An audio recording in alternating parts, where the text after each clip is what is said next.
Friends, आज की कहानी है अधूरी मोहब्बत भाग 11।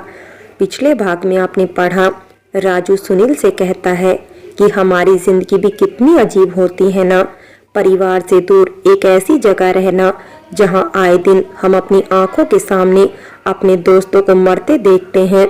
इतने सालों से ये सब देखते देखते ये दिल पत्थर हो गया। अब आगे लेकिन कब आरोही ने इस पत्थर दिल को भी धड़का दिया, पता ही नहीं चला। राजू बोला, सही कहा, लेकिन भाई हम आर्मी वाले भी आम इंसान की तरह ही होते हैं।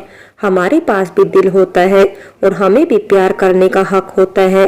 बस डर होता है तो इस बात का कि जिस दिन अपने देश के लिए ये जान कुर्बान करनी पड़ेगी, उस दिन हमारे परिवार का क्या होगा। सुनील बोला, खैर छोड़िए सब बात, तू जा और बिना देर किए आरोही को अपने दिल की बात बता दे। सुनील ने बात बदलते हुए कहा। हाँ, राजू ने कहा और वहां से जाने लगा, लेकिन दरवाजे तक जाकर राजू रुक गया और पीछे घूमकर बोला, सुनील। हाँ, सुनील पीछे मुड़कर बोला, वैसे अलका भी एक अच्छी लड़की है।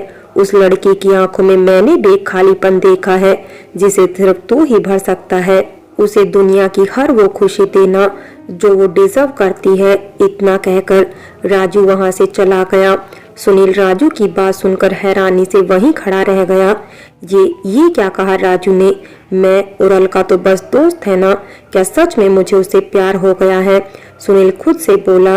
राजू बाहर आकर आरोही को ढूंढने लगा, लेकिन उसे ऑफिस में आरोही कहीं नहीं मिली। आरोही को ऑफिस में न पाकर राजू परेशान हो गया। ये कहाँ चली गई ऑफिस के बीच से? कहीं मुझसे नाराज तो नहीं हो गई? एक काम करता हूँ, अलका से पूछता हूँ, राजू खुद से बोला और अलका से मिलने सुनील के कैबिन की तरफ जाने लगा। राजू सुनील के कैबिन में आया तो अलका कुछ काम कर रही थी। अलका अपने राजू अपनी बात पूरी करता इससे पहले ही अलका उठकर राजू के पास आई और गुस्से से बोली, आप खुद को समझते क्या हैं? आप बॉस हैं, इसका मतलब है आप कुछ भी बोलेंगे। आपको पता है आरोही की तबीयत कितनी ज्यादा खराब है, उसे कितना तेज बुखार था। राजू आरोही की तबीयत खराब की बात सुनकर चौंक गया और कुछ बोलना चाहा, लेकिन अलका उसे कुछ बोलने ही नहीं दे रही थी। अलका लगातार बोलती रही, लेकिन फिर भी उसने सिर्फ एक प्रोजेक्ट के लिए सबके सामने प्रेजेंटेशन दिया। लेकिन आपने क्या किया, उसे कितना कुछ सुनाया। अलका लगातार गुस्से से बोलते हुए राजू की तरफ बढ़ते जा रही थी और राजू उस बेचारे की तो अलका को इतने गुस्से में देखकर बोलती ही बंद हो गई। जिसने अलका को इससे पहले कभी इतने गुस्से में नहीं देखा था। उसे ऐसे गुस्से में देख राजू घबराते हुए पीछे हटने लगा, लेकिन अलका का गुस्सा शांत होने का नाम ही नहीं ले रहा था। तभी सुनील भी कैबिन में आया। राजू को ऐसे घबराया देख और अलका को ऐसे गुस्सा करते देख उसे हंसी आ गई। चलो कोई तो है जिसके सामने मेरे खड़ूस दोस्त की बोलती बंद हो गई। सुनील हंसते हुए खुद से बोला। सुनील ने देखा कि अलका का गुस्सा शांत नहीं हो रहा तो अलका के पास गया और उसका हाथ पकड़ते हुए बोला, अलका, अलका शांत हो जाओ। मैं जानता हूँ राजू ने जो कुछ भी किया वो गलत था, पर उसे अपनी गलती का एहसास है, इसलिए वो यहाँ आरोही से माफी मांगने आया था। इतना सुनते ही अलका शांत हो गई। उसे एहसास हुआ कि उसने गुस्से में राजू से कितनी बदतमीजी से बात की। आई एम सॉरी राजू सर, मुझे आपसे ऐसी बात नहीं करनी चाहिए थी। अलका बोली, थैंक गॉड तुम्हारा गुस्सा तो शांत हुआ। वैसे मुझे नहीं पता था कि इतनी सीधी सादी दिखने वाली लड़की इतना गुस्सा करती होगी। मुझे तो लगा कहीं तुम मुझे मार वार ना दो। राजू मजाक करते हुए बोला तो अलका भी झेप गई। I am sorry sir, actually Aarohi की तबीयत ज्यादा खराब है, इस वजह से मैं परेशान हो गई थी और ये सब निकल गया मुंह से। अलका सर झुकाते हुए बोली, तुम्हें गिल्टी फील करने की जरूरत नहीं है अलका, गलती मेरी है। मुझे बिना सच्चाई जाने आरोही पर ऐसे नहीं चिल्लाना चाहिए था, पर मुझे सच में नहीं पता था कि आरोही की तबीयत इतनी ज्यादा खराब है। राजू बोला, खैर जो हो गया उसे बदल तो नहीं सकते, तू घर जा, शायद आरोही को कोई जरूरत पड़े और उसे माफी भी मांग लेना। सुनील ने कहा तो राजू ने हाँ में सिर हिलाया और वहां से चला गया। वैसे अभी आपका गुस्सा शांत हुआ या फिर से पानी पूरी खिलाने ले चलूं? सुनील ने अलका से पूछा। क्या सुनील आप भी? अलका झेपते हुए बोली और अपने चेयर पर जाकर फाइल्स चेक करने लगी। वैसे एक बात बोलूं? सुनील बोला। हाँ बोलिए। मुझे नहीं पता था कि तुम आरोही के लिए इतनी पॉजिटिव हो। देखा मैंने कि कैसे उसकी तबीयत खराब होने पर उससे ज्यादा तुम घबरा गई थी। सुनील बोला। इस पर अलका काम करते करते रुक गई और सुनील की तरफ देखते हुए बोली, आपको पता है सुनील, जब मैं छोटी थी ना, तभी मेरे माँ पापा मुझे हमेशा हमेशा के लिए छोड़कर चले गए थे। उस वक्त सबने मुझसे मुंह मोड़ लिया था ताकि किसी को मेरी और मेरे भाई की जिम्मेदारी ना उठानी पड़े। तब मेरे चाचू मुझे अपने घर ले गए, लेकिन वहाँ भी मुझे किसी का प्यार नहीं मिला। चाची और भाई बहनों के लिए मैं सिर्फ एक बोझ थी। सच कहूँ, दिखाने के लिए तो मेरे पास एक भरा पूरा परिवार है, लेकिन असल में मैं और मेरा भाई दोनों बहुत अकेले हैं इस दुनिया में। जब मैं इस ऑफिस में आई थी ना, तो रेहान सर ने और आरोही ने मेरी बिना किसी स्वार्थ के बहुत मदद की, मुझे सहारा दिया, मेरी मदद की। सच कहूँ तो दोस्ती क्या होती है, ये मैंने इन दोनों से मिलने के बाद ही जाना। रेहान सर और आरोही मेरे लिए बहुत मायने रखते हैं, इसलिए मैं इन्हें किसी भी तकलीफ में नहीं देख सकती। और मैं तुम्हारे लिए मायने नहीं रखता? सुनील ने अलका के करीब आकर पूछा। इस पर अलका मुस्कुराते हुए बोली, आप मेरे लिए इन दोनों से भी ज्यादा मायने रखते हैं। भले ही दोस्ती की अहमियत मुझे इन दोनों ने सिखाई, लेकिन मुझे जीना तो आपने सिखाया। इस पर सुनील मुस्कुरा दिया। क्या सच में अलका और मैं सिर्फ दोस्त हैं या दोस्त से भी कहीं ज्यादा? सुनील मन ही मन बोला। उसे ऐसा खोया देख अलका ने सुनील के चेहरे के आगे चुटकी बजाई तो सुनील को होश आया। क्या हुआ? सुनील बोला। कहाँ खो गए आप? अलका ने पूछा। कुछ नहीं, मैं सोच रहा था कि राजू आरोही को अपने दिल की बात बता पाएगा या नहीं। सुनील ने कहा। दिल की बात मतलब? अलका हैरानी से बोली। मतलब ये कि मेरे उस खड़ूस दोस्त को तुम्हारी प्यारी सी दोस्त से प्यार हो गया है। सुनील बोला। इस पर अलका चौंक गई। क्या राजू सर आरोही से प्यार करते हैं? अलका चौंकते हुए बोली। हाँ, बस कह नहीं पाया। आई होप आज राजू आरोही को अपने दिल की बात कह दे। सुनील बोला। ये सुनकर अलका कुछ परेशान हो गई। क्या हुआ अलका, तुम परेशान क्यों हो गई? सुनील बोला। सुनील, मैं ये नहीं कह रही कि राजू सर बुरे हैं, लेकिन उनका गुस्सा, मतलब क्या आरोही उनके साथ रह पाएगी? और सबसे बड़ी बात, क्या आरोही भी राजू सर से प्यार करती है? अलका बोली। इस पर सुनील अलका का हाथ अपने हाथ में लेते हुए बोला। अलका, मैं जानता हूँ राजू थोड़ा गुस्से वाला है, लेकिन अगर कोई इंसान गुस्से वाला है तो इसका मतलब ये तो नहीं कि वो इंसान बुरा है। देखो, हर इंसान का अपना अलग अलग नेचर होता है। राजू को मैं बचपन से जानता हूँ। बचपन में ही राजू के पेरेंट्स की मौत हो गई थी। जैसे तैसे आस पड़ोस के लोगों ने राजू को अनाथ आश्रम पहुँचाया, लेकिन वहाँ भी उसके साथ कभी अच्छा व्यवहार नहीं किया गया। बहुत कम उम्र में ही उसने बहुत कुछ सहा है अलका, बस इसीलिए उसका नेचर ऐसा है। राजू के पास कोई ऐसा नहीं था जिससे वो अपने दिल की बात शेयर करे, इसलिए वो धीरे धीरे रिजर्व रहने लगा। अक्सर वो अपने दिल की बात किसी से शेयर नहीं कर पाता, जिसकी वजह से उसका गुस्सा कहीं ना कहीं किसी रूप में बाहर निकलता है। लेकिन वो दिल का बिल्कुल भी बुरा नहीं है। मैंने उसकी आंखों में आरोही के लिए प्यार के साथ साथ परवाह भी देखी है। यकीन मानो, आरोही को राजू जितना प्यार कोई नहीं कर सकता। शायद आप सही कह रहे हैं, मैंने ही राजू सर के बारे में गलत धारणा बना ली थी। मुझे नहीं पता आरोही के दिल में राजू सर के लिए क्या है। बस दोनों साथ रहे या अलग, बस खुश रहे, क्योंकि जिंदगी सबको दूसरा मौका नहीं देती। अलका बोली। डोंट वरी, सब अच्छा होगा, सुनील ने कहा और फिर दोनों काम करने लगे। उधर राजू घर पहुंचा। उसे आरोही की बहुत फिक्र हो रही थी।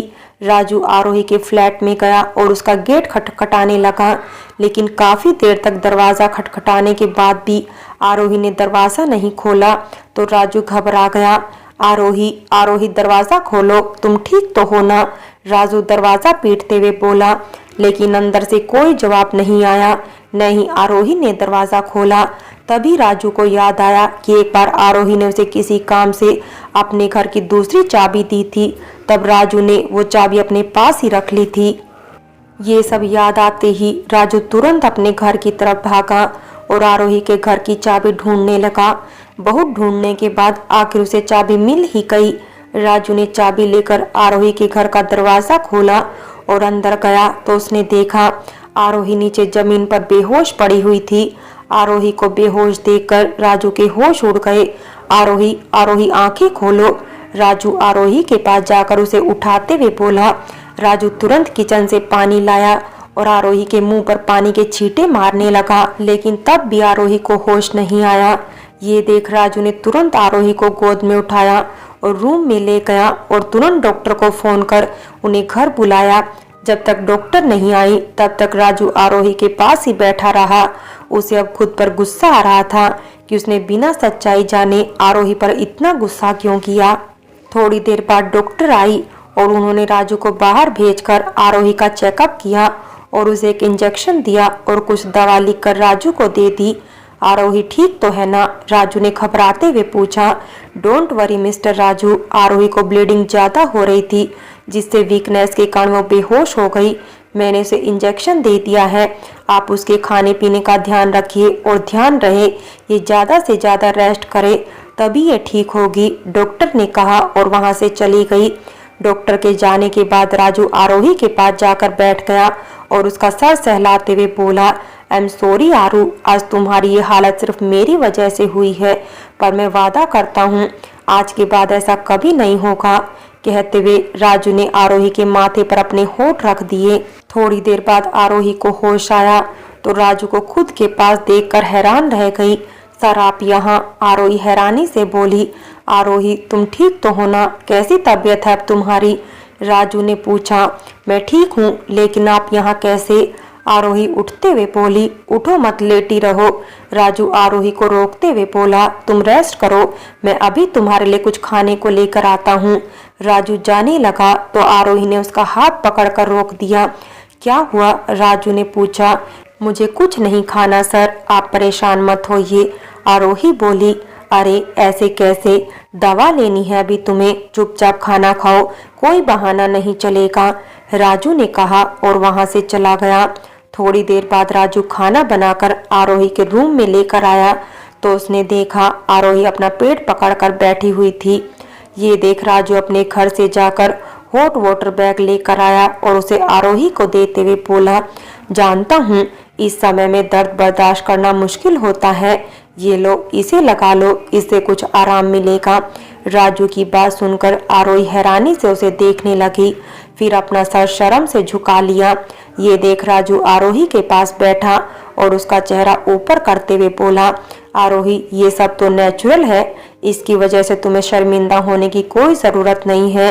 एंड आई एम सॉरी, मैंने बिना तुम्हारी सिचुएशन जाने तुम्हें इतना कुछ सुना दिया। खैर छोड़ो ये सब, ये लो खाना खाओ, फिर दवा भी तो लेनी है ना।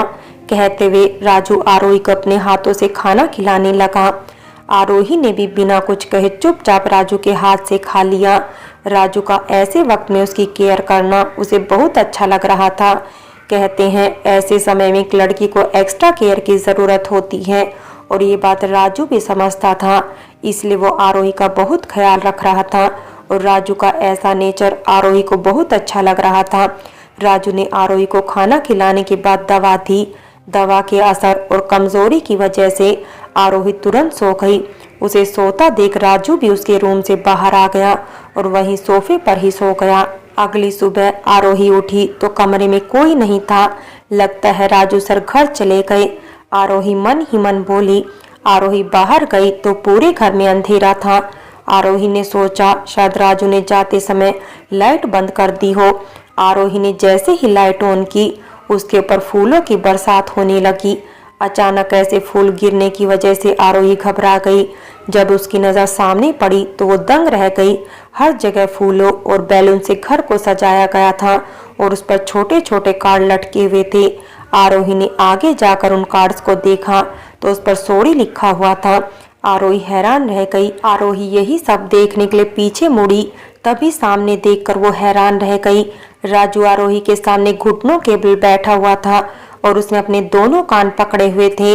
ये देख आरोही तुरंत उसके पास गई और उसे उठाते हुए बोली, राजू सर ये आप क्या कर रहे हैं, उठिए आप। नहीं आरोही, मैंने गलती की है तो उसकी सजा तो मुझे मिलनी चाहिए ना। राजू बोला, गलती सजा ये सब आप क्या बोल रहे हैं राजू सर।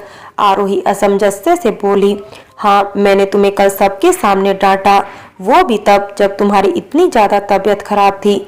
उसके बावजूद तुमने मेरी इतनी मदद की, पर बदले में मैंने तुम्हारे साथ कितना गंदा बिहेव किया। राजू बोला, क्या राजू सर आप भी? मैं तो डर ही गई थी कि क्या हो गया। और कल आपने जो कुछ भी किया वो बिल्कुल गलत नहीं था। आप अपनी जगह सही थे राजू सर। अगर कल वो प्रोजेक्ट हमारी कंपनी को नहीं मिलता तो न जाने कितना नुकसान होता हमें। आप अपनी जगह बिल्कुल सही थे राजू सर, इसलिए प्लीज आप मुझसे माफी मत मांगिए। आरोही ने राजू को उठाते हुए प्यार से कहा। थैंक्स आरोही मुझे समझने के लिए। राजू बोला, अच्छा आप बैठिए, मैं अभी आपके लिए आपकी फेवरेट कॉफी लेकर आती हूँ, फिर ऑफिस भी तो जाना है। कहते हुए आरोही किचन में जाने लगी। तभी राजू ने उसका हाथ पकड़ लिया। आरोही ने पीछे मुड़कर पहले अपने हाथ को देखा, फिर राजू की तरफ देखने लगी। ये देख राजू ने झेप कर अपना हाथ हटा लिया। क्या हुआ राजू सर, कुछ कहना है क्या आपको? राजू को नर्वस देखकर आरोही समझ गई कि राजू कुछ कहना चाहता है पर कह नहीं पा रहा है। वो तो आरोही राजू को कुछ समझ नहीं आ रहा था कि वो क्या बोले। बोलिए ना राजू सर, आरोही असमंजस से बोली। कमोन राजू, बोल दे आज अपने दिल की बात, वरना कहीं देर ना हो जाए। राजू मन ही मन बोला और उसने अपनी आंखें बंद की और गहरी सांस ली। फिर आरोही के पास जाकर उसके दोनों हाथों को अपने हाथ में ले लिया और आरोही की आंखों में देखते हुए बोला, आरोही मुझे नहीं पता कि मैं तुमसे जो कहने जा रहा हूँ वो सुनकर तुम कैसा रिएक्ट करोगी, पर अगर मैंने आज तुमसे अपने दिल की बात नहीं कही ना तो शायद कभी नहीं बोल पाऊंगा। याद है जब हम पहली बार मिले थे तब तुम कितनी डरी सहमी सी थी। न जाने क्यों तुम्हें इस हालत में देखकर मैं तुम्हारी तरफ खिंचता चला गया। उस दिन जब तुम डरी सहमी सी थी ना, तब तुम्हारी ऐसी हालत देखकर मुझे खुद पर गुस्सा आ रहा था कि क्यों मैंने उन लड़कों को छोड़ दिया। मन कर रहा था कि उन सबको जान से मार डालूं जिन्होंने तुम्हें छूने की कोशिश की। जब तुमने अपने घर जाने की बात की ना, तो न जाने क्यों मुझे बहुत गुस्सा आ रहा था, क्योंकि मैं तुम्हें अपनी नज़रों से दूर नहीं करना चाहता था। उसके बाद जब मैं तुम्हें ऑफिस में मिला ना, तो न जाने क्यों तुम्हें देखकर मुझे बहुत खुशी हुई। मैं तुम्हारी तरफ खिंचता चला गया। हर रोज जब तक तुम्हें देख नहीं लेता ना, तब तक सुकून नहीं मिलता। बस मन करता है कि तुम्हें खुद से दूर कभी ना जाने दूं, तुम्हें जिंदगी भर अपने पास रख लूं। I love you Aarohi, I love you so much. ये सब सुनकर आरोही पूरे तरीके से शॉक्ड हो गई। ये सब कुछ इतना अचानक से हुआ कि आरोही को समझ में नहीं आया कि वो कैसे रिएक्ट करे। वो चुपचाप बस खड़ी रही। उसका चेहरा देखकर राजू को लगा कि आरोही उसे पसंद नहीं करती। फ्रेंड्स, बाकी की कहानी अगले भाग में देखें, और अगर कहानी अच्छी लगी हो तो लाइक करें, शेयर करें और प्यार भरी कहानी चैनल को सब्सक्राइब करें।